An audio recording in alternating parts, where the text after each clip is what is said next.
Hello everyone, তো নিশ্চয়ই তোমরা সবাই ভালো আছো। তো আজকে আমরা আরেকটা গুরুত্বপূর্ণ ভিডিও নিয়ে আসছি, যেখানে আজকে আমরা আলোচনাটা করব হচ্ছে দ্রবণ। নবম শ্রেণীর এই অধ্যায়টাতে আমরা যে যে মূল বিষয়গুলো পড়ব আজকে, সেই যে সমগ্র বিষয়বস্তুটাকে আমরা একটু বিশ্লেষণ করে দেখব এবং কোন ক্লাসে আমরা কতটা পর্যন্ত পড়ব সেটা একটা আমরা বোর্ডের মধ্যে তুলে রেখেছি, সেটাকে একটু জাস্ট এক্সপ্লেন করব এবং পরবর্তী যে ভিডিওগুলোতে আমরা সেই বিষয়গুলো নিয়ে আমরা আলোচনাটা করব। তো প্রথম চলে আসছি যে দ্রবণ চ্যাপ্টারে। তো সর্বপ্রথম প্রকৃতপক্ষে দ্রবণ চ্যাপ্টারটা প্রকৃতপক্ষে কিন্তু একটা মিশ্রণের একটা অংশ আমরা প্রথম জানবো, যে অর্থাৎ মিশ্রণ কি জিনিস। দুই বা ততোধিক পদার্থ যারা রাসায়নিক বিক্রিয়া করে না তাদেরকে যদি আমরা মিশিয়ে দিই, তারা মিশে গিয়ে যে পদার্থটা তৈরি হয় সেটাকে আমরা মিশ্রণ বলে থাকি। তো সেই মিশ্রণটা যখন তৈরি হয়, তো সেই মিশিয়ে যাওয়ার প্রকৃতিগুলোর উপর বিশ্লেষণ করে আমরা তিন প্রকারের ভাগ আমরা পেয়ে থাকি। এক নম্বর হচ্ছে দ্রবণ তৈরি হয়েছে, যে ক্ষেত্রে উপাদানগুলোর যে সমসত্ব মিশ্রণ তৈরি হয়, সেক্ষেত্রে আমরা দ্রবণের উপাদানগুলো দুই বা ততোধিক হতে পারে। তো আমরা এক্ষেত্রে নবম শ্রেণীতে বিশেষ করে বাইনারি দ্রবণ, দুটো পদার্থের সমসত্ব মিশ্রণ নিয়ে আলোচনাটা করব এবং সেই দ্রবণ কি, কাকে বলে, তার উদাহরণগুলো কি কি, কিংবা সেই দ্রবণ যে দ্রাব এবং দ্রাবক নিয়ে গঠিত হয় তাদের সংজ্ঞাগুলো জানবো। তাহলে দ্রাব কাকে বলে, দ্রাবক কাকে বলে, সেরকম এক্সাম্পল দিয়ে আমরা বোঝার চেষ্টা করব। কোন একটা ধরো দ্রবণ তৈরি হয়েছে, তার মধ্যে কি রয়েছে। এবং এই যে দ্রবণটা বা দ্রাবকটা জানলাম, এইটা দিয়ে যে দ্রবণ তৈরি হয়, এটার কিছু একটা প্রয়োগ হিসাবে আমরা এক্সাম্পল তুলে ধরবো। যে জামা কাপড়ে যখন রং লেগে যাচ্ছে কোনো জায়গায়, সেই রং তোলার জন্য আমরা এক্ষেত্রে আমরা তারপিন তেল দিয়ে সেখানে তুলে থাকি, একটা দ্রবণ তৈরি হয়ে যেন মিশে যাওয়ার দরুন রংটা উঠে যাচ্ছে।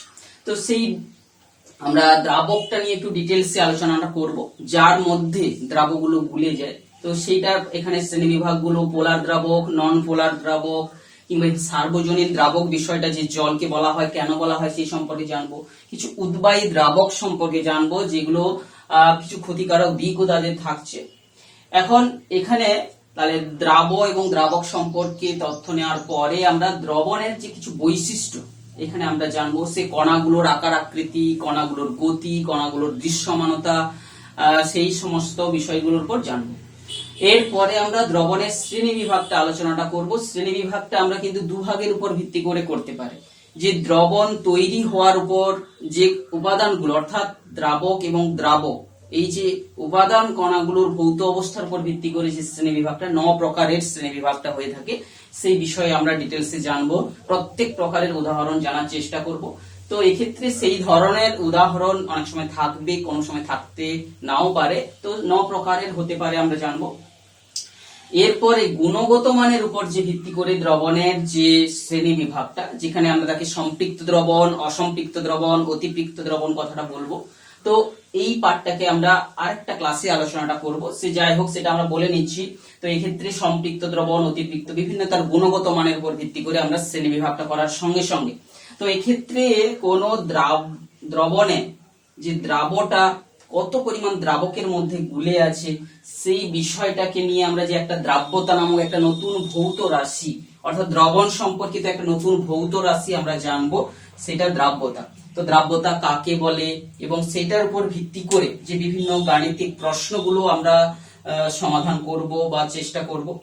এই ক্ষেত্রে আমরা দ্রাব্যতা লেখ বিষয়টাও জানবো। দ্রাব্যতা লেখটা কি, লেখর গুরুত্বটা আলোচনা করব এবং দ্রাব্যতা বিষয়টা কিভাবে তাপমাত্রা, কিভাবে চাপের উপর নির্ভর করে, বিশেষ করে তরলের মধ্যে কঠিন পদার্থের দ্রাব্যতাটা সেটা, কিংবা তরলের মধ্যে কোনো গ্যাসের দ্রাব্যতা, এটা কি করে নির্ভর করে, সেই বিষয়টা আমরা এখানে জানবো।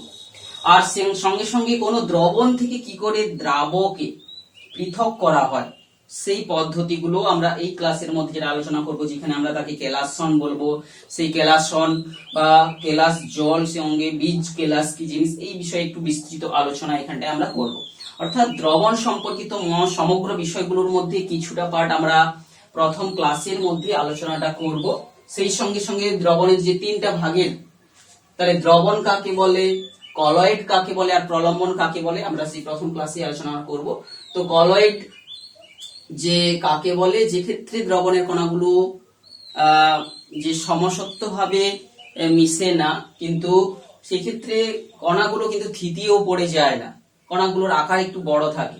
তো আর প্রলম্বনের ক্ষেত্রে কি হয়, কণাগুলোর আকার এত, দুটো যে মিশ্রিত করা হচ্ছে কণাগুলোর মধ্যে একটা কণা এত বড় হচ্ছে যে সে অভিকর্ষ বলের অভাবে এমনিতেই সে থিতিয়ে পড়তে পারে, সেই যে প্রলম্বন সম্পর্কে জানবো এরপরে দ্বিতীয় ক্লাসে। তাহলে প্রথম ক্লাসে আমরা যে দ্রবণ সম্পর্কে অর্থাৎ দ্রবণের যে কিছু ডিটেলস আলোচনার সঙ্গে সঙ্গে আর কলয়েড প্রলম্বনের একটু সংক্ষিপ্ত ধারণাটা নিয়েছিলাম।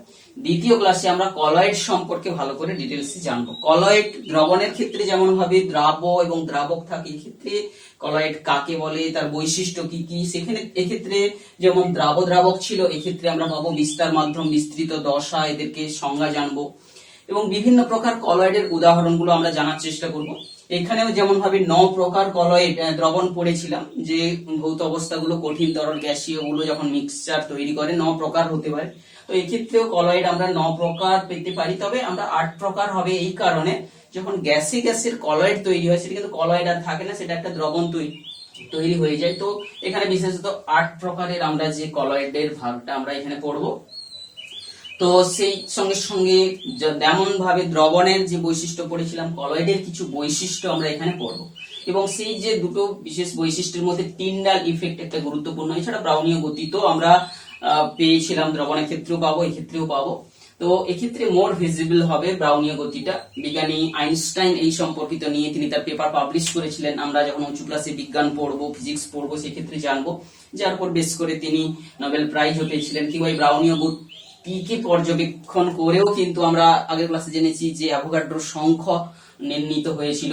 তো এইভাবে কলয়েডের কিছু বৈশিষ্ট্য জানবো। এক্ষেত্রে আমরা যেমন এক্ষেত্রে বিভিন্ন প্রকার দ্রবণ আমরা তৈরি করতে পারি, এখানে আমরা কয়েকটা কলয়েডের তৈরি করব, যে কলয়েডকে আমরা তৈরি করব। এক্ষেত্রে কলয়েড তৈরিটা দুভাবে করা সম্ভব। কোন একটা বিস্তৃত দশার কণাগুলোকে ভেঙে ভেঙে এমন ভাবে আকার তৈরি করলাম, সেটা বিস্তার মাধ্যমের মধ্যে সে কলয়েড সৃষ্টি করতে পারে, যাকে বলা যায় বিভাজন পদ্ধতি। আর সংযোজন পদ্ধতি, কোন হয়তো দ্রবণের মধ্য থেকে দ্রাবগুলোকে ছোট ছোট আরো তাদেরকে সংযুক্ত করে একটা বড় বড় আকারে দ্রাব পরিণত করে, যাকে কলয়েডের যে কণার ব্যাসের কাছাকাছি নিয়ে যেতে পারলে 10⁻⁷ সেন্টিমিটার থেকে 10⁻⁵ সেন্টিমিটারের অর্ডার নিয়ে চলে যেতে পারলে সেটা হয়ে যাবে কিন্তু কলয়েড। তো এই যে দুটো পদ্ধতিতে কলয়েড তৈরি এবং একটা করে এক্সাম্পল এখানে আমরা ডিটেলসে জানবো। তাছাড়া কলয়েড এখানে যেরকম দ্রবণ পৃথক করার আমরা প্রসেসগুলো, দ্রবণ থেকে দ্রাব পৃথককরণের পদ্ধতি আমরা পড়বো।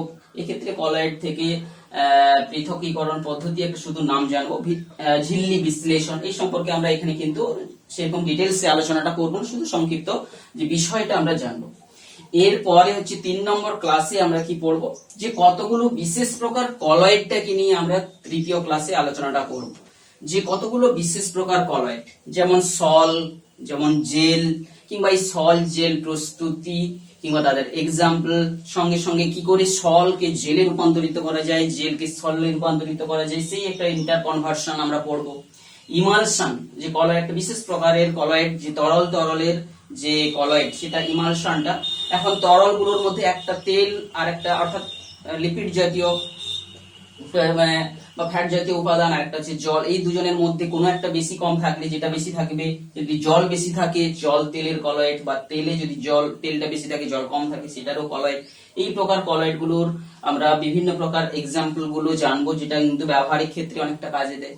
তো এই ক্ষেত্রে ইমালশন, এই ইমালশন প্রস্তুত করে, কি করে ইমালশন প্রস্তুত করতে কিছু কিছু পদার্থ আছে যে সাহায্য করে, অর্থাৎ জলের মধ্যে তেলকে গুলতে সাহায্য করে কিংবা তেলে জলকে গুলে ফেলতে সাহায্য করে, সেই ইমালশন কারক সম্পর্কে একটু ডিটেলসে জানবো। যেক্ষেত্রে যে সাবান কিংবা যে কি করে সাবান এই ভূমিকাটা পালন করে যে জামা কাপড় পরিষ্কার করার ক্ষেত্রে, যে ক্ষেত্রে কি করে আমরা যেটা সারফেস টেনশন বা পৃষ্ঠটান অধ্যায়েও আমরা পড়েছি, যে জলে যখন কোনো জৈব পদার্থ মিশে যায় তার যে সারফেস টেনশন কিন্তু হ্রাস পায়। এই সারফেস টেনশন হ্রাসও যেমন একটা বৈজ্ঞানিক যে যুক্তি, ঠিক সেরকম ইমালশন কারক দিয়েও আমরা কি করে সেই ময়লা জামা কাপড়কে পরিষ্কার করা হয় সেই বিষয়ে একটু ডিটেলসে জানবো।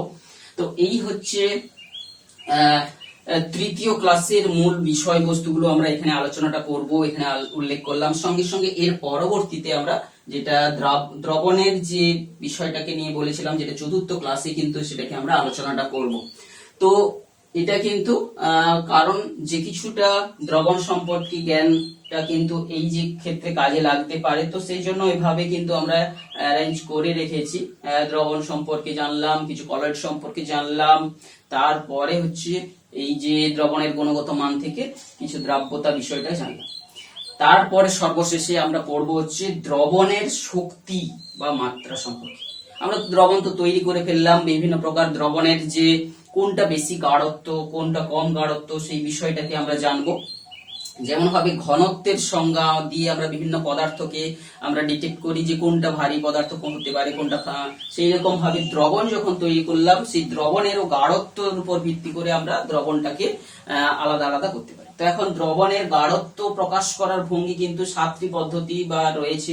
আমরা এদের মধ্যে এখানে 3টা খানি পদ্ধতি আমরা নবম শ্রেণীতে পড়বো।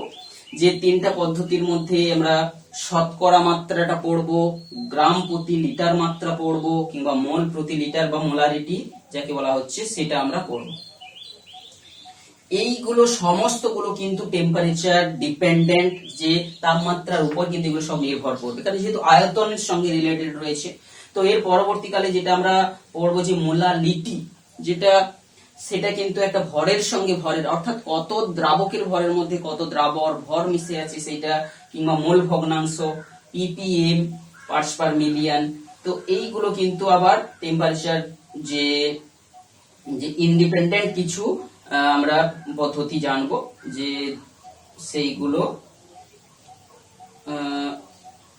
শতকরা দ্রবণের যে মাত্রা, দ্রবণের শক্তি বা মাত্রাকে প্রকাশ করার যে আরো যে পদ্ধতিগুলো রয়েছে, এগুলো তোমরা উঁচু ক্লাসে উঠলে আরো ডিটেলসে তোমরা সেখানটায় পাবে, যখন তোমরা 11-এ উঠবে, কেমিস্ট্রি নিয়ে পড়বে। তো এটা একটা সূচনা মাত্র, এখানে যে সংক্ষিপ্ত পদ্ধতিগুলো রয়েছে আমরা সেটা আলোচনা করব। সেই নিশ্চয়ই তোমরা সেখান থেকে পড়ে অনেক কিছু নতুন তথ্য সেখানে পাবে।